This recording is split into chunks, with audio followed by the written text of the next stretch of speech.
wanted to just mention one of the things Gary said is you know, there's a couple in the pro-life movement that disagree with us. If you can pick up, this is the program that was here just 2 weeks ago when we were here at the rally, the largest rally to date for the heartbeat bill. And we couldn't really fit them all, but what we could fit in the inside flap are the supporters of the heartbeat bill. You realize that those that oppose the bill, that those who represent even the leadership of Ohio Right to Life, they don't even represent their own membership. Because there's about 30 chapters who stand with us on the heartbeat bill, including about a dozen or so that have actually gone as far as disaffiliating from the organization because they no longer represent the views of the pro-life movement, as did the founder, Dr. Jack Wilkie, who gave birth to the Ohio Right to Life. He was a co-founder of National Right to Life and International Right to Life. He left the organization he birthed to join Ohio Pro-Life Action because they did not represent the views of the pro-life people. I want to introduce next Professor Bill Gould. He is the adjunct professor of history at Ohio Dominican University. He is a gentleman who speaks also on behalf of the Catholic faith. We're very grateful for your stand and your voice. Professor Gould, thank you for joining us. Thank you, Janet. And when I was asked to speak today, the first thing my wife said was, "Why are they asking you? They have all these veterans. They have people who know everything about this situation. You've been concerned about it since November the 14th of last year. What do they want with you?" And I said to her, well, I think I can give testimony of a newcomer. I can give testimony of someone who's been concerned about human rights since the early 1960s. I'm a Catholic. I'm pro-life. I believe that the pro-life movement owes its early leadership to the Catholic Church. And just to get to see what kind of testimony we have on that score from the Catholic Church, I want to give you one sentence from what was posted by the Catholic bishops, our bishops, in 1988. "We will never rest until the laws of our nation are changed to protect unborn children from legalized abortion." Now, I think it would be hard to find a Catholic who does not believe that. And I certainly did. But what I discovered on November the 14th of just last year was there has been a tremendous, devoted, wonderful, educated, intelligent effort. Remember, I'm speaking as a newcomer, but with 50 years. I'm a doctor of history. I've worked 25 years on Wall Street. I've worked for the U.S. government in Russia, right? And I decided to end my career by resuming my teaching career because I felt, having been all over the world, having seen these places, I won't give you the number. The latest number from China on abortions is a number that would turn all of the rest of my hair gray. And I don't want to tell you that number. It's order of magnitude different from ours. Russia is higher than ours. But I also can tell you, firsthand experience, that the weighted average, the moral fiber of the world, and especially in our country, is changing on abortion. We have, fortunately, a changing tide. It's coming, the tide, you could say, is turning to where it belongs, on the land among the living. And it's a tide against abortion. This bill, why pass it now? Well, first of all, what did I discover in November that got me so interested in trying to make sure, just like I do with our history classes, not that you believe one thing or another, that you have an opinion, that you go one way or another on some particular choice, but that you have real information, that you have a basis, that you can take your innate morality and apply it to decisions where you have the information you need. And we always distinguish in our classes. You must have a moral commitment to make a moral decision. You can't decide on a legal opinion. You have to have a basis in your heart for knowing why this legal opinion makes sense to you. The legal opinion comes second. The direction, the admonition of the heart comes first. And what did I find when I looked for facts? First thing I found was a fact sheet. And my heart and compliments go out to the people who established this sheet because it made a big difference in my life personally, and I think it will make a difference in the life of anybody who is a newcomer to being more active on pro-life, as I was, because coming out of the House debates. This was passed by the House on June 28th or 29th of last summer. And the facts in here are very important. I found this one. Significantly, the court. Now, this is Professor Forte talking about why this bill should be able to significantly challenge Roe v. Wade.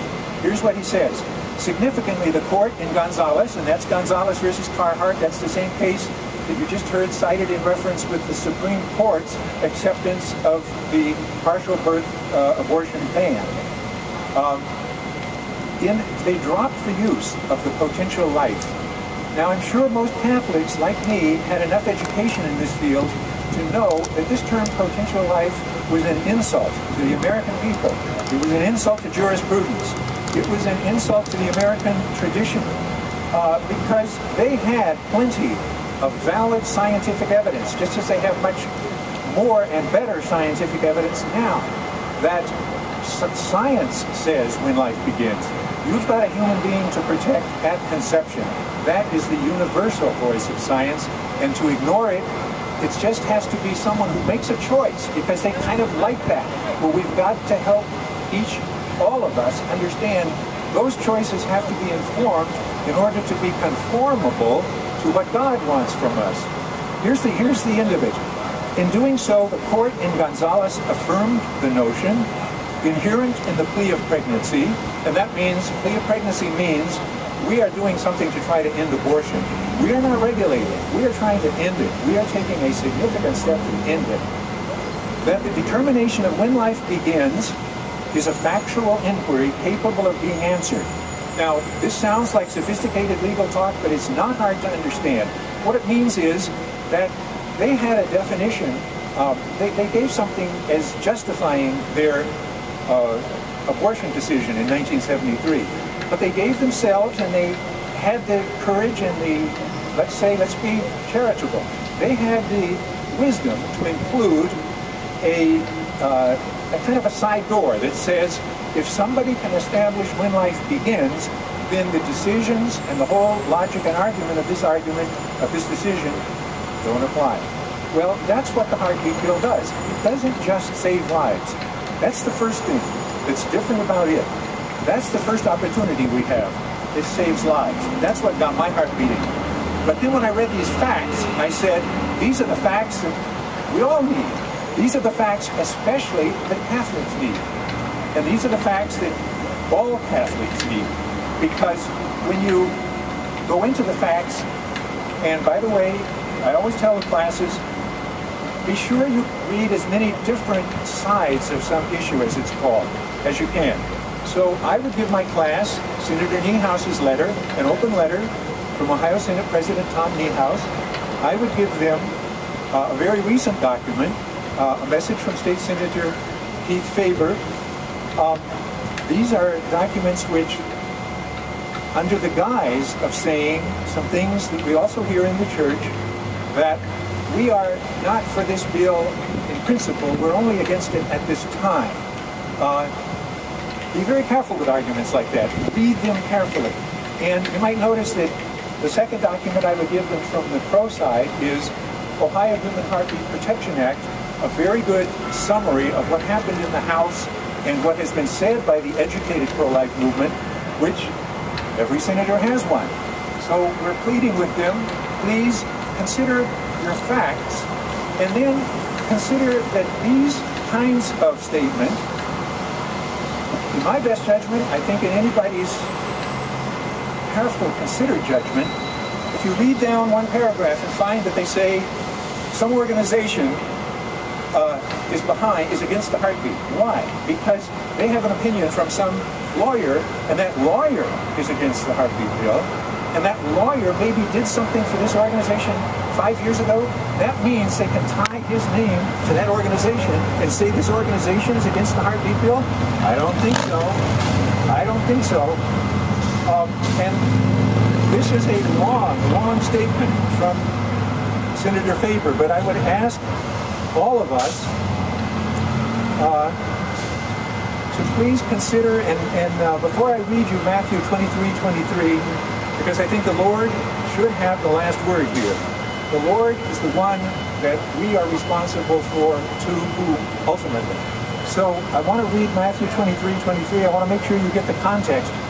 The context is, when you make judgments, and we try to inform our judgments with our moral insight, we have to be sure that we understand the relationships between our moral insight and the facts of whatever judgments we're considering.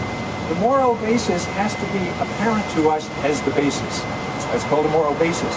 And that's why, for Catholics, I especially recommend, and on a parish-to-parish basis, I would recommend each parish deserves to have this foursome.